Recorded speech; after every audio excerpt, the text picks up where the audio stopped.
Everyone, my name is Nidhi Bhatnagar and I welcome you all in this channel. तो आज के video में हम क्या सीखेंगे, देखो आज हम करने वाले हैं क्लास 6th का साइंस का फ्यूचर किड्स की बुक से chapter number 3 fibre to fabric.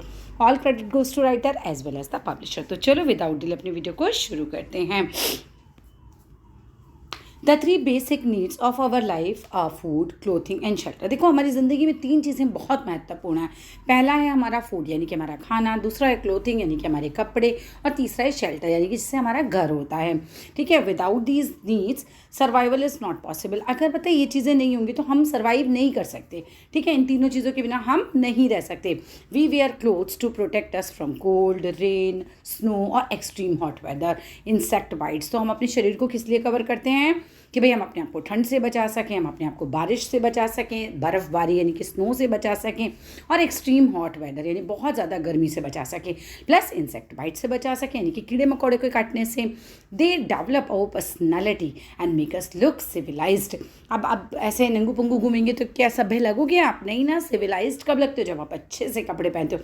जितने अच्छे हम कपड़े पहनते हैं उतने हम स्मार्ट लगते हैं, अच्छे लगते हैं। ठीक है, तो काफ़ी सभ्य भी लगते हैं, सिविलाइज्ड भी लगते हैं। अब फटे चिथड़े गंदे कपड़े पहनोगे तो सिविलाइज्ड लगोगे? नहीं ना।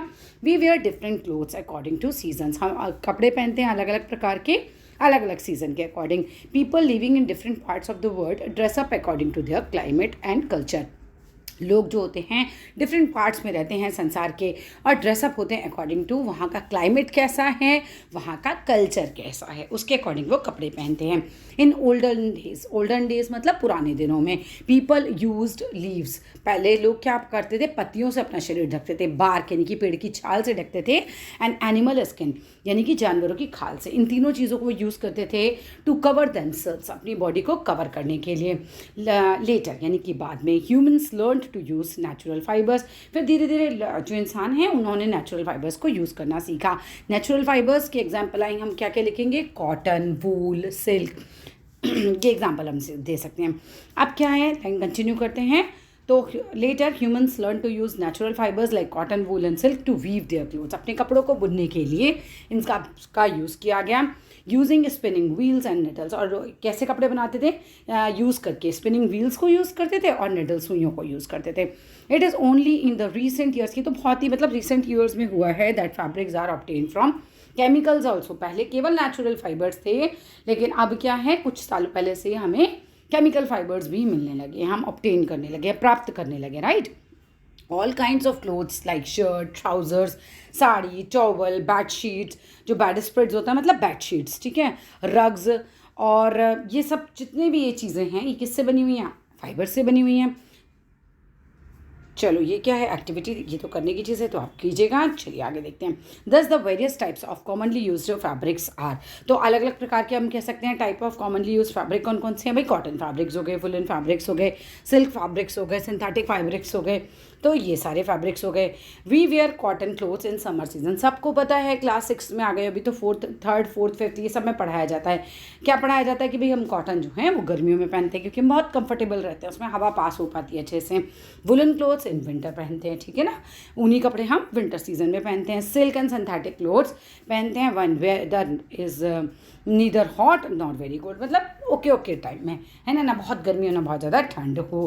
फैब्रिक और cloth is made up of network of threads, or yarn, network मतलब पूरा फैलाव होता है, बहुत सारे धागे वगैरह इसमें यूज़ किए जाते हैं। Yarn in turn are made up of small thin hair like strings like fibres. अब यार्न यानी कि जो धागा होता है ना, अब एक धागे में से भी बहुत सारे पतले थ्रेड्स से होते हैं, उसके अंदर बहुत पतले धागे से होते हैं, वो फाइबर्स होते हैं। यानी कि फाइबर्स से क्या बनता है? यार्न बनता है। फाइबर्स से क्या बनता है? यार्न बनता है। So many fibres are twisted together. बहुत सारे फाइबर्स को आपस में ट्विस्ट किया जाता है टू मेक यार्न और थ्रेड, ठीक है। The yarn woven into fabric और क्लोथ। फाइबर्स से यार्न या फिर हम कह सकते हैं थ्रेड बनता है, और उसके बाद उससे फैब्रिक यानी कि कपड़ा बनता है हमारा, ठीक है। आगे आते हैं। सोर्सेज ऑफ फाइबर्स, भाई सोर्स क्या होते हैं? तो there are many different sources from where we can obtain fibres. जैसे कि हम प्लांट से प्राप्त करते हैं, जैसे कि कॉटन है, जूट है। एनिमल्स से प्राप्त करते हैं, जैसे कि सिल्क है। इंसेक्ट्स वगैरह से प्राप्त करते हैं। एनिमल से तो वूल प्राप्त करते हैं, इंसेक्ट्स से हम सिल्क प्राप्त करते हैं। एंड प्रोटोकेमिकल और क्रूड ऑयल, जिससे कि हम सिंथेटिक क्लोथ्स जो हमारे आबाएँ हैं तो उनको यूज बनाते हैं। वी गेट कॉटन, जूट, हम एंड रियॉन फ्रॉम प्लांट्स। तो ये सब जो चीज़ें हैं हम प्लांट से प्राप्त करते हैं। We get wool from sheep, goat, rabbits इनकी खाल पे से आता है, याक इनकी खाल पे से आता है, ये सब कैमल्स, और सिल्क इज ऑब्टेन फ्रॉम सिल्कवर्म्स। तो बहुत आसान सा ये चैप्टर है। टाइप्स ऑफ फाइबर्स की बात करो तो दो टाइप के हो गए, नेचुरल हो गए और दूसरा सिंथेटिक फाइबर्स हो गए। नेचुरल के एग्जांपल आएंगे, क्या लिखेंगे हम भाई, कॉटन, सिल्क और कोकोनट वगैरह, और सिंथेटिक फाइबर्स के लिखेंगे पॉलिस्टर और नायलॉन। ठीक है, नेक्स्ट चीज़ पे आ जाते हैं। नेचुरल फाइबर्स क्या होता है भाई, natural fibres are the fibres which are obtain from plants and animals. तो सीधी सी बात है, नेचुरल क्या, जो नेचुरली मिले, जो प्लांट से मिले या फिर वो एनिमल से मिले। For example cotton, jute, silk, wool, ये सब हमें नेचुरली मिल जाते हैं। ठीक है, सोर्सेज ऑफ नेचुरल फाइबर्स। अगर एग्जाम में आता है इस तरह का फ्लो चार्ट बना देना, तस्वीर बनाने की जरूरत नहीं, नाम भी लिखोगे तो काफ़ी है। प्लांट से मिल रहा है कॉटन, कॉटन प्लांट से मिलता है ना, उससे क्लोथ बनते हैं। जूट, जूट प्लांट से मिलता है, उसके भी जूट के क्लोथ बनते हैं। एनिमल्स जैसे कि शीप से हमें वूल मिलता है, सिल्कवर्म से हमें सिल्क का क्लोथ मिलता है। सिंथेटिक फाइबर्स की बात करते हैं भाई, synthetic fibres are man made fibres, इंसान बनाते हैं ऐसे। They are made up of chemical से, केमिकल्स से बनते हैं, सच एज क्रूड ऑयल से। Some common synthetic fibres are rayon, nylon, acrylic, polyester, ये नेचुरल है। ठीक है, नहीं नॉट नेचुरल है, ये मैन मेड है। ठीक है, सिंथेटिक है तो मैन मेड है। The first artificial fabric was artificial silk, ये इंपॉर्टेंट है, इसे याद कर लेना। और विस्कोस कॉल्ड रेयॉन भी बोलते हैं। Sometimes synthetic fibres are woven with natural fibres, कई बार क्या होता है सिंथेटिक फाइबर्स को बुना जाता है किसके साथ, synthetic fibres are woven with natural fibres, यानी मिक्स करके बना लेते हैं। जैसे कि पॉलिस्टर और कॉटन को मिलाया तो पॉलीकॉटन बन गया, पॉलिस्टर और सिल्क को बनाया तो पॉली सिल्क बन गया। एडवांटेज क्या है भाई सिंथेटिक फाइबर्स के, लिखने के लिए आ सकते हैं, अच्छे से समझ लो। पहला एडवांटेज है the synthetic fabric is very strong and durable, ये बहुत बड़ा फ़ायदा है कि ये काफ़ी स्ट्रॉन्ग होता है और काफ़ी ज़्यादा चलता है। ड्यूरेबल मतलब साल 2 साल 3 साल ये चलता रहेगा, फटेगा नहीं जल्दी। इट डज़ नॉट रिंकल, इसमें जल्दी से सिकुड़न नहीं आती है, सिकुड़ते नहीं जल्दी। इट ड्राइज क्विकली, बहुत जल्दी सूख जाते हैं। इट नीड नो आयरनिंग, इनको बार बार प्रेस करके पहनने की, जैसे कॉटन है ना उसको तो पहन ही नहीं सकते बिना प्रेस करे, इसको जो है हम बिना प्रेस करे भी यूज़ कर सकते हैं, तो इसमें ज़्यादा प्रेस की ज़रूरत नहीं पड़ती है। और it is easy to clean, ये साफ़ करना भी आसान होता है। डिसएडवांटेज क्या है भाई सिंथेटिक फाइबर्स के, नुकसान भी तो है ना कुछ। तो it is very uncomfortable to wear because it absorbs a very poor due to tiny pores. पता है क्या होता है, ये पसीना नहीं सूखता क्योंकि इसके अंदर क्या होता है, बहुत कम छेद होते हैं तो हवा अंदर नहीं जाती, which do not allow the air to pass through. अब हवा अंदर नहीं जाएगी तो पसीना नहीं सूखेगा, तो थोड़ा सा अनकंफर्टेबल हो गया ना पहनने के लिए। इट कैचेस फायर इजीली, तो किचन में नहीं पहन के जाना है, जल्दी आँख पकड़ लेती है। ऑन बर्निंग, जलने पे क्या होगा, synthetic fabric gives out toxic gases, बहुत जहरीली गैसेस निकालेगा तो और मुसीबत है ना। और इट इज़ नॉन बायोडिग्रेडेबल, तो पोल्यूशन भी करेगा। तो ये सारे डिसएडवांटेज जो याद करने हैं। Difference between natural fibres and synthetic fibres, ये लिखने के लिए आता है तोते की तरह अच्छे से याद करके जाना है इससे। तो नेचुरल फाइबर्स के बारे में, all the natural fibres comes from nature, सबको पता है, लेकिन सिंथेटिक फाइबर्स मैन मेड होते हैं, नेचर से नहीं होते। Natural fibres are comfortable to wear, लेकिन सिंथेटिक फाइबर्स उतने कंफर्टेबल नहीं होते हैं। इट हैज़ नेचुरल कलर, लेकिन क्या क्या होता है सिंथेटिक फाइबर्स में, it can be made into different colours, हम अलग अलग कलर्स में बनाते हैं ना। अच्छा, जो नेचुरल होता है it is easy to dry, है ना, नेचुरल फैब्रिक जल्दी से सूख जाता है। लेकिन इसमें क्या होता है, नहीं ये डाई है, कपड़े को रंगना, ड्राई नहीं है। डाई मतलब कि कलर चढ़ाना। और dyeing is not an easy in natural fibre, natural fibre में डाई करना इतना आसान नहीं होता। सिंथेटिक फाइबर्स आर जो होते हैं नॉट इन्वायरमेंट फ्रेंडली, जबकि नेचुरल फाइबर जो है इन्वायरमेंटल फ्रेंडली होते हैं।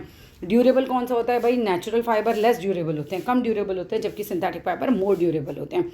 अच्छा, नेचुरल जो होते हैं पानी जल्दी सोख लेते हैं, पसीना सोख लेते हैं, लेकिन दूसरा जो सिंथेटिक है does not absorb water, it takes time to dry up. जो कॉटन वगैरह होता है, जूट वगैरह होता है, उनको बहुत टाइम लगता है सूखने में, जबकि सिंथेटिक फाइबर ड्राइज अप फास्ट, बहुत जल्दी सूख जाते हैं। सम प्लांट फाइबर्स की बात कर लेते हैं। पहला है हमारा cotton. Cotton is the most widely use natural fibre, सबसे ज़्यादा कॉटन यूज़ होता है। It comes from cotton plants which is grown in black soil, याद रख लो कॉटन जो है वो ब्लैक सॉइल में उगती है एंड वार्म क्लाइमेट उसको चाहिए होता है। सम कंडीशंस नेसेसरी हैं ऑब्टेन करने के लिए कॉटन को। पहली कंडीशन है cotton grows best where the weather is warm, वहाँ पर अच्छी से होती है जहाँ वेदर गर्म होता है और सनी धूप निकलती है। For at least half the year, मतलब आधे साल तो एटलीस्ट ऐसा मौसम रहता ही है। Weather should be dry at the time of harvesting, और कॉटन के लिए क्या चाहिए कि जब भैया हार्वेस्टिंग हो रही तो बारिश वारिश ना हो, ड्राई वेदर हो। रेनफॉल का चाहिए कितना, बिटवीन 50 सेंटीमीटर से 80 सेंटीमीटर, वही एडिक्वेट होती है। और black soil which has the ability to drain moisture is the best suited for cotton cultivation, यानी कि ब्लैक सॉइल में कॉटन बेहतरीन उगता है। Where is cotton grown, cotton कहाँ उगाया जाता है भाई, cotton is grown in abundance in China, south United States and India. तीनों जगह का नाम अच्छे से याद कर लेना, फिलअप में आ सकता है या फिर MCQ बना के दिया जा सकता है। In India the main cotton producing state कौन कौन से हैं, ये भी काफ़ी इंपॉर्टेंट क्वेश्चन है। महाराष्ट्र, आंध्र प्रदेश, हरियाणा, पंजाब एंड गुजरात हैं।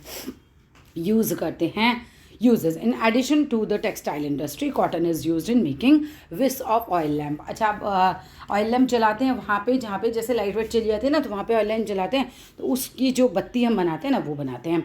फिश नेट्स में काम आता है और कॉफ़ी फिल्टर्स में काम आता है, टेंट्स में, इन बुक बाइंडिंग में, सब में कॉटन का काम होता है। It is also use in filling quilts है ना, जो आपके लिहाफ होते हैं उसमें भरा जाएगा। पिलो में काम आएगा, मैट्रेसेस गद्दे जो होते हैं उसमें काम आता है। अब प्रोसेस ऑफ एक्सक्रीशन, किस तरह से एक्सक्रीट किया जाता है of cotton from cotton plant. तो कैसे निकालते हैं कॉटन को कॉटन प्लांट से। The fruit of cotton plant are called bolls, ठीक है, इनको बॉल्स बोलते हैं। व्हेन दीज बॉल्स मैच्योर, जब ये बिल्कुल पक जाती है, मैच्योर हो जाती हैं, दे बर्स्ट ओपन, ये फट जाती हैं। The seed covered with cotton fibres can be seen, तब हम उनके सीड को देख सकते हैं, ठीक है। Cotton is usually picked up by hands, हाथ से खींच खींच के पिकअप करते हैं, इनको निकालते हैं। Fibres are then separated from seeds, फाइबर्स को अलग कर दिया जाता है सीड से। Separating cotton fibres from the seed ginning कहलाता है, ये डेफिनेशन आ जाती है। बीजों को अलग करने के तरीके से गिनिंग होता है। This cotton is use to form yarn, अब इस कॉटन से यार्न बनाया जाता है, धागा बनाया जाता है, और इस प्रोसेस को हम स्पिनिंग बोलते हैं। हैंड ऑपरेटिंग जो डिवाइस होता है, जैसे कि चरखा, गांधी जी का चरखा याद है ना, which was popularised by Mahatma Gandhi as a part of independence movement. तो चरखा जो है वो उससे कॉटन का यार्न बनाया जाता है ना। और भी हैं, अब तो मॉडर्न आ गए हैं। तो जूट की बात करेंगे अब हम। Jute is a natural fibre that can be spun into coarse strong threads. अब जूट के जो धागे होते हैं थोड़े से ऐसे रफ से होते हैं, बट बहुत स्ट्रॉन्ग होता है। जूट जो है वो बहुत स्ट्रॉन्ग होता है। आटे की बोरी, चावल की बोरी, गेहूँ की बोरी, ये सब जूट की बनती है, because that is very durable, very strong, ठीक है। It is long soft natural fibre, long है, सॉफ्ट है, नेचुरल फाइबर है, विद अ गोल्डन शाइनी, जो सिल्की शाइन होती है इसके अंदर, and hence it is also known as golden fibre. Question आ सकता है कि किस फाइबर को हम गोल्डन फाइबर कहते हैं, तो आंसर है जूट हमारा। इट इज़ एक्सक्रीटेड, मतलब एक्सक्रीट किया जाता है from the bark of white jute plant. जो वाइट जूट प्लांट होता है उसका जो बार्क होता है उसमें से इसको निकाला जाता है। The length of the fibre is between 1 to 4 metre, ये लंबाई रहती है इसकी, एंड डायमीटर रहता है 17 से 20 माइक्रोन्स तक। सम कंडीशंस नेसेसरी हैं टू ऑब्टेन जूट। क्या क्या कंडीशन है भाई? Jute is a cash crop, तो of hot and moist climate का ये क्रश क्रॉप कहलाता है, यानी बेचने के लिए ये उगाया जाता है basically, and requires plenty of rainfall, और बहुत ज़्यादा इसको बारिश चाहिए होती है। न्यू एल्यूवियल और ल्यूमी सॉइल और रिवर बेसन, ठीक है, is ideal for growing jute plant. तो एल्यूवियल सॉइल वो आती है ना पहाड़ों पे से बह के, और लूमी सॉइल, ये इनको लूमी सॉइल या फिर एल्यूवियल सॉइल इनको चाहिए होती है, या फिर रिवर बेसन, जैसे नदी का गड्ढा जैसे कह सकते हैं, वहाँ पे जूट प्लांट अच्छे से ग्रो करते हैं। Jute is cultivated during rainy season, बारिश के जूट मौसम में कल्टिवेट किया जाता है, एंड इट इज़ हार्वेस्टेड, यानी इसकी जो कटाई की जाती है वो at the stage of flowering, जब इसमें फूल आने लगेंगे तब इनको काट लिया जाता है। The harvested plants are immersed in water, अब आपने काट लिया, अब इसको पानी में भिगोना है, गट्ठर बनाते हैं इसका, पानी में डाल देते हैं for a few days.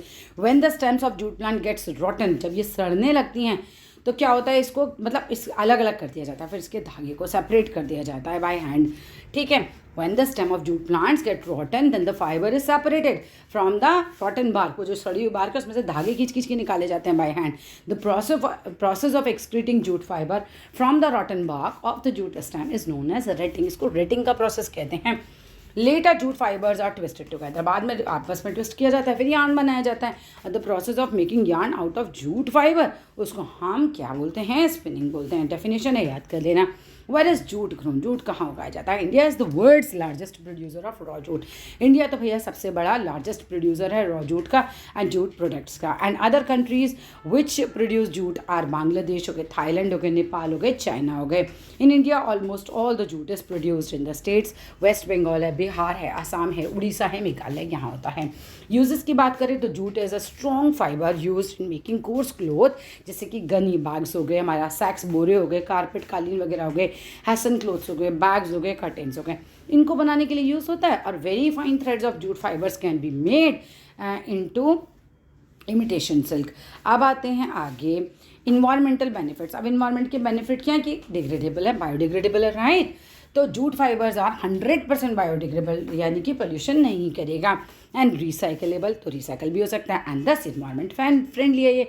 A hectare of jute plants consumes about 15 tons of carbon dioxide and releases 11 tons of oxygen. My God, that's a very good thing. Cultivating jute in crop rotation enriches the fertility of soil. यानी कि जब आप jute उगाते हो crop rotation में तो इससे fertility बढ़ जाती है नेक्स्ट क्रॉप के लिए। जो जूट उगेगा ना तो अगली क्रॉप के लिए फर्टिलिटी बढ़ जाएगी। Also it does not generate toxic gases, इससे जहरीली गैसेस भी नहीं निकलती व्हेन बर्न, जब जलाया जाता है। सम अदर प्लांट फाइबर्स कौन से होते हैं? Flax is also plant that gives natural fabrics. भाई फ्लैक्स भी एक ऐसा नेचुरल प्लांट है जो नेचुरल फाइबर्स देता है। Fibre is obtain from the stem of flax plant, तो फ्लैक्स प्लांट से फाइबर हमें प्राप्त होते हैं। The cloth made of stem fibres of flax is called linen, कहते हैं उसको। It is use for making bed sheets, linen की बेड शीट बनती हैं, टेबल लिनन एट्सेट्रा, ये सब होता है। Coir also called cotton fibres is a natural fibre, ये भी एक्सक्रीट किया जाता है from outer husk of coconut से, जो बाहर की तरफ होता है उसका। It is use to make floor mats बनते हैं, डोर मैट्स बनते हैं, ब्रशेज बनते हैं, मैट्रेसेस बनती हैं। ये तो क्वेश्चन आंसर्स हो गए, एक्टिविटी हो गई। एनिमल्स फाइबर्स की बात कर लेते हैं। Variety of animal provide natural fibres for cloth, जैसे कि वूल आता है हमारा शीप से, है ना, अल्पाका, और ये सब याद कर लेना। और कश्मीरी फ्रॉम कश्मीरी गोट से आ जाता है, ये अनदर वेल नोन जो है क्लोथिंग फाइबर है। लार्ज वाइट मॉथ जो होता है caterpillar, commonly called silk worm हमसे बोलते हैं, उससे हमें फाइनेस्ट सिल्क मिलती है। द फर फ्रॉम एनिमल्स जैसे कि मिंक हो गया, ब्रिवियर हो गया, ये सब जो रैबिट्स वगैरह हैं, ये क्या हैं भाई, can also be use on clothing, तो इनकी भी स्किन का यूज़ होता है एक तरीके से। इनका जो फर होता है, बेसिकली स्किन में नहीं, इनका जो फर होता है बॉडी पे। Although leather is not a fibre, it is widely use as a fabric, है ना। लेदर की जैकेट बनती है, लेदर के तो पता नहीं क्या क्या शूज़, बेल्ट, सब बहुत सारी चीज़ें बनती हैं। Cattle hide are the source of most leathers, ठीक है। मतलब एक तरीके से कैटल की बॉडी का जो कवर होता है, बॉडी पे जो होते हैं उनकी स्किन ही कह सकते हो आप तो।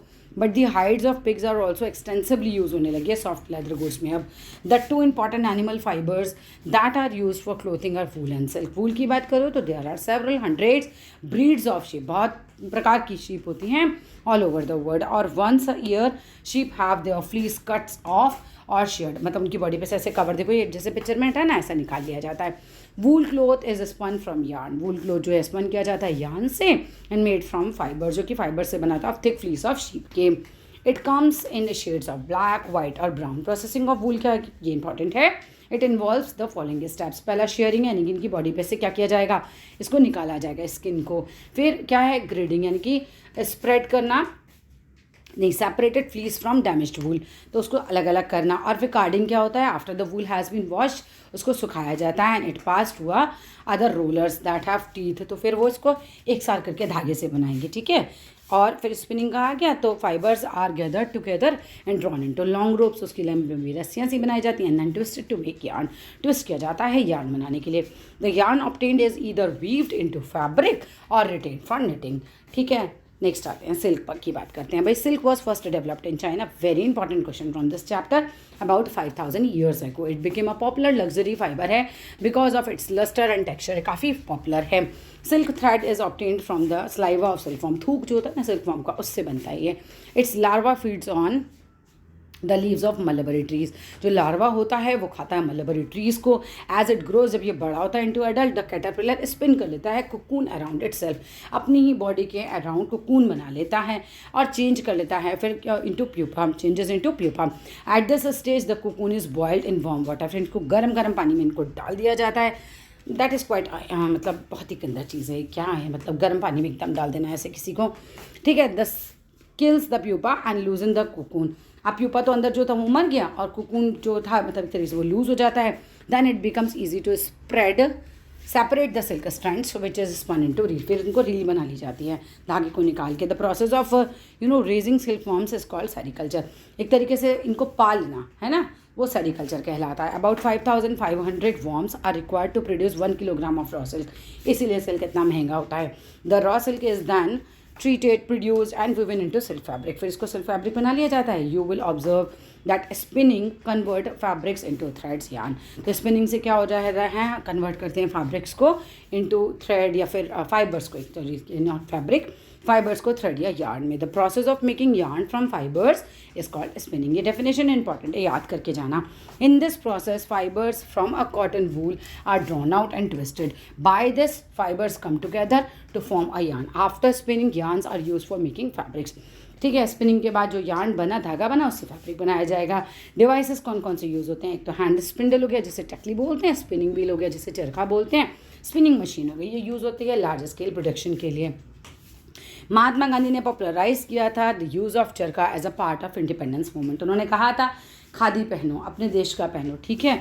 तो he encourage people to wear clothes made from home spun yarn. उन्होंने यही तो कहा था कि घर में अपने मतलब देश में बना हुआ पहनिए, एंड डिस्करेज किया था people from using imported clothes. आपको बाहर के नहीं पहनने हैं, made in the mills of Britain. तो मना किया था उन्होंने उन मिल्स से पहनने के लिए। यार्न टू फैब्रिक कैसे होता है? The two main process required है to make yarn into fabric. एक है वीविंग, दूसरा है नेटिंग। तो वीविंग क्या होता है? Weaving is the process in which two sets of yarn, याद रख लो वीविंग में दो चाहिए धागे, two sets of yarn are arrange together to make a fabric. Weaving is done on looms. एक मशीन होती है, उस पर वीविंग की जाती है जिसका नाम है loom. Loom is a machine used for weaving fabric from yarn. A woven fabric is produced on loom by threads which are crossed over and under each other. एक दूसरे में अंदर पिरो पिरो के इसको बनाया जाता है। Any fabric can be made using this technique. कोई भी फैब्रिक आप इससे बना सकते हैं। एडवांटेज क्या है वीविंग के? कि weaving gives a fine fabric, बहुत अच्छा फैब्रिक इससे मिलता है। Woven fabric do not stretch, वो नहीं फैलता है, and are thus easy to handle, बहुत आराम से हैंडल करना आसान है। Woven fabrics are easy to print, है ना, उस पर एम्ब्रॉयडरी अच्छे से कर सकते हो, प्रिंट कर सकते हो। Weaving is most commonly use method है फैब्रिक कंस्ट्रक्शन का।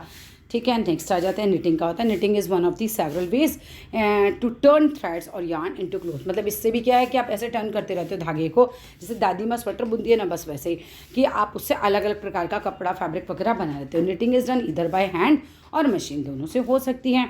If you see your flow, अपने स्वेटर देखिए closely, you will observe that a chain of loops उसके अंदर है ना, जो कि इंटरलूप्ड होते हैं, आपस में एकदम से बुने हुए होते हैं each other.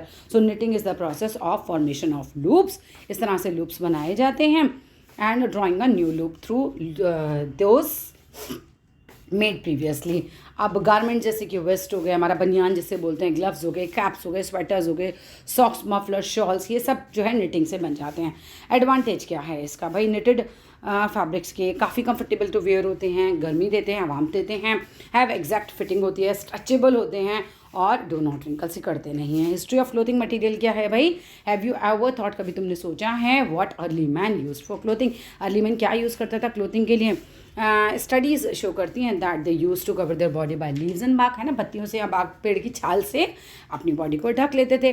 They also used animal skin and for to cover themselves. Animal skin को अपनी बॉडी को प्रोटेक्ट करते थे, फिर मतलब ढक लेते थे और प्रोटेक्ट करते थे कोल्ड वगैरह से। As the human settled and begin agriculture, जैसे जैसे इंसान ने सेटल होना शुरू किया तो एग्रीकल्चर, खेती करना उसने शुरू किया। They learn to weave twigs, उसने छोटे छोटे तिनकों को वीविंग शुरू किया एंड उससे एंड ग्रास को उसने बनाना शुरू किया, उससे बास्केट बनाया, मैट्स वगैरह बनाया, हेयर्स हो गए, वाइन्स हो गए और वूल वर ट्विस्टेड टुगेदर, ये सब ट्विस्ट करते थे और यार्न बनाया जाता था एंड वो फिर उनसे फैब्रिक बनाया जाता था। द अर्ली जो इंडियंस थे वो वोर करते थे कॉटन क्लोथ्स को which they grew in the region of Ganga. Ganga के किनारे कॉटन उगाते थे, उसको पहन लेते थे। They also use flax fibres, तो मतलब फ्लैक्स भी यूज़ करते थे। In ancient Egypt cotton and flax both were use for making fabric. तो हम बात कर सकते हैं कि जो प्राचीन काल वाला इजिप्ट जो था ना, वहाँ पे कॉटन और फ्लैक्स दोनों ही उगते थे, यूज़ किए जाते थे फैब्रिक बनाने के लिए। इन ओल्ड डेज पुराने दिनों में स्टिचिंग वॉज नॉट नोन। लोग थोड़े ना जानते थे कपड़े ऐसे सूट साड़ी, वही साड़ी तो बुनी नहीं जाती, सूट बनाना है ना, या फिर आप ब्लाउज बनाना, ऐसा नहीं जानते थे। कपड़ा लपेट लेते थे, तो क्या क्या ड्रैप कर लेते थे अपनी बॉडी पे, साड़ी, धोती, लुंगी, टर्बन, दुपट्टा, ऐसे कपड़े पहनते थे। Now after invention of sewing needle आ गई, अब सिलने वाली जो सुई आ गई, तो वी वेयर स्टिच क्लोथ, हम स्टिच किए हुए यानी कि सिलाई किए हुए कपड़े पहनने लगे, जैसे कि शर्ट, पैंट्स, कुर्ताज वगैरह। तो just like food there is large variety of clothes और फैब्रिक्स, वो भी हमारा एग्जिस्ट करता है हमारी कंट्री में। एंड यहाँ फिनिश होती है हमारी ये वीडियो, हमारा ये चैप्टर।